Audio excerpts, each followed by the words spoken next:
अध्यक्ष महेश शर्मा जी, हमारे मेरे मित्र और आईजी रिटायर्ड आदरणीय डॉक्टर दिलबीर भारती जी, और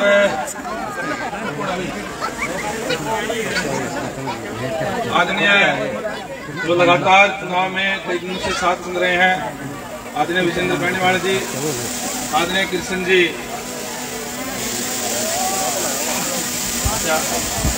रामचंद्र गंगवा महोदय, और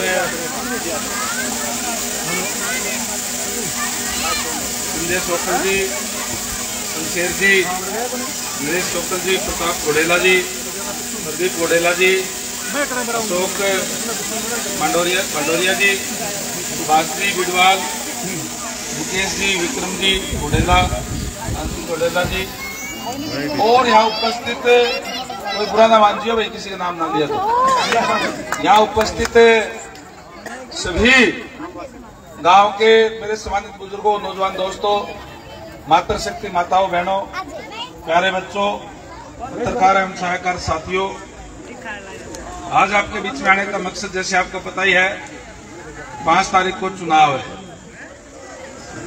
और चुनाव में आपके बीच में आज भारतीय जनता पार्टी की पूरी टीम वोटों की अपील करने के लिए आपके बीच में आई है।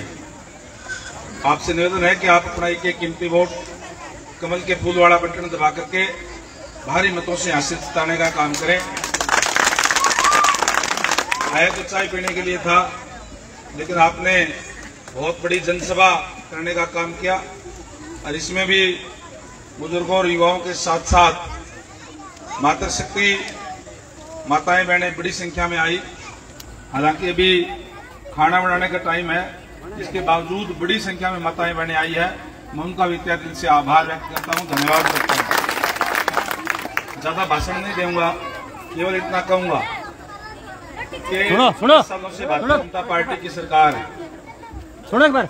उससे पहले भूपेंद्र सिंह हुड्डा जी के नेतृत्व में, अरे सुनो, उससे पहले 10 सालों तक ये बताइए, बोल रहे हो, भूपेंद्र सिंह हुड्डा के नेतृत्व में कांग्रेस की सरकार थी और कांग्रेस की सरकार के समय में युवाओं के साथ अन्याय करने का काम किया, उनके साथ धोखा करने का काम किया, नौकरियां बेचने का काम करते थे। हर एक नौकरी के रेट फिक्स थे और ये डाणी खान बहादुर तो बैकवर्ड बाहुल गांव है, एससी है, बीसी के लोग हैं और सबसे ज्यादा अन्याय आप लोगों के साथ हुआ, क्योंकि जब भी कोई वैकेंसी निकलती थी, हमारे एससी के जो भाई है, बीसी के भाई है, उनके पास ना तो ज्यादा पैसा होता, ना पॉलिटिकल सिफारिश होती, इसलिए जो वैकेंसी निकलती थी थोड़े बहुत भर करके एक नीचे छोटी सी लाइन लिख देते थे कि योग्य उम्मीदवार ना मिलने के कारण ये पद रिक्त छोड़े जाते हैं और बैकलॉग छोड़ दिया जाता था। इस तरीके का अन्याय उस समय में हुआ। पिछले 10 सालों से जितनी भी नौकरियां लगी कोई बैकलॉग नहीं रहा, सारी की सारी भर्ती पूरी की पूरी भर्ती की गई। पहले के बालक पढ़ा कौन करते, इनके ज्यादा पढ़े, पहले भी पढ़ा करते, लेकिन ऐसी व्यवस्था देने का काम नहीं किया था। और मैं विशेष तौर से कहना चाहूंगा, आपके बीच में जिस तरीके का हमारे युवाओं के साथ धोखा करने का काम किया, गरीबों पर अत्याचार करने का काम किया, उस बात की पुनरावृत्ति दोबारा ना हो, इसके लिए सचेत रह करके, सावधान रह करके अपना एक कीमती वोट कमल के फूल वाले बटन दबा करके भारी मतों से यहाँ से जिताने का काम करें। ये निवेदन करने के लिए आपके बीच में आए हैं। आप भारतीय जनता पार्टी जो कहती है वो करके दिखाती है। हम अब भी कह रहे हैं, हमने पहले भी मेरिट के आधार पर नौकरियां दी है, हर गांव में भी लग गया होगा, एक्शन लगेगा जी, डायरेक्ट एक्शन लग रहे हैं सर, डायरेक्ट एक्शन भी लगे हैं, ओल्डी ग्रुप में भी लगे होंगे, कलरक भी लगे होंगे, बहु वीएस लगी है जी, वीएस भी लगे हैं। और अब फिर हम इस चुनाव के तुरंत बाद में, क्योंकि माहौल पूरा बना हुआ है, बरवाड़ा हल्के के अंदर भी एक तरफा माहौल बन रहा है। कांग्रेस तो जिस दिन राहुल गांधी आया था ना, उस दिन से और नीचे चली गई। चेयरमैन भी मेरिट पर लग रहा है। और एक बात और आपसे कहूंगा कि हमने अभी घोषणा करी है सुनो भाई कि हम हमारी सरकार बनते ही 2 लाख युवाओं को और मेरिट के आधार पर नौकरी देंगे। बड़ी संख्या में माताएं बहनें बैठी हुई है जो बिना पड़ेगा कोई घर का काम भी करना है खेती कौन करेगा। जो माताएं बहन बैठी है आपके लिए भी घोषणा करी है। जो 60 साल की होगी उसकी तो पेंशन बुढ़ापा पेंशन बढ़ती ही है, उसकी तो 3000 रुपये बुढ़ापा पेंशन है। बाकी हमारी जो बहनें हैं जो कम उम्र की है उनके लिए भी 2100 रुपये प्रति महीना के हिसाब से उनके खाता खोल के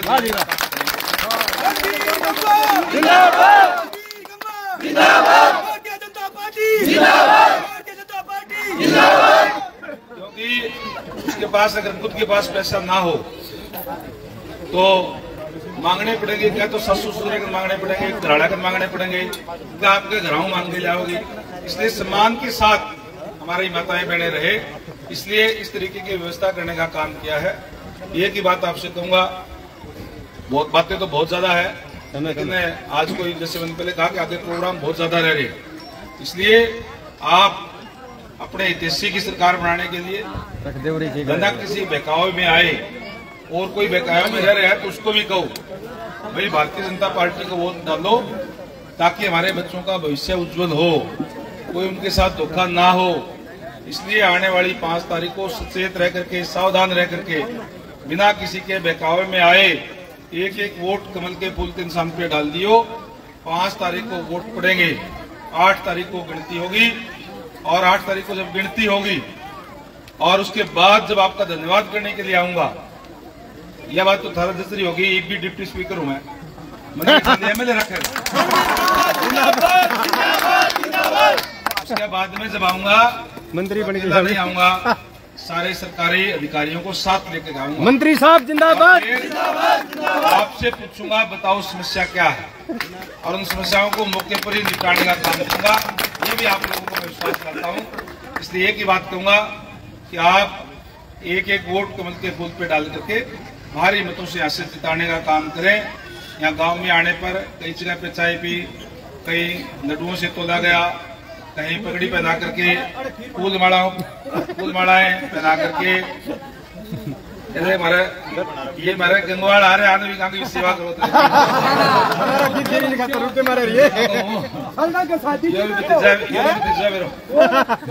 ये राम स्वरूप भी भतीजा है मेरा, ये बलवान आ रहे।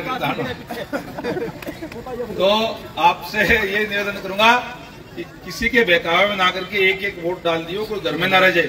कदे तो मेरे लिए एक वोट रुके हुआ है, 2 तो की नहीं आई को नहीं, वोट तो एक ही है।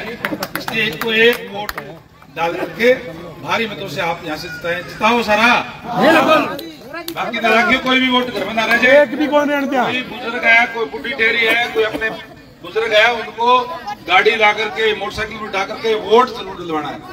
आप सबका बहुत बहुत धन्यवाद। जय हिंद, जय भारत।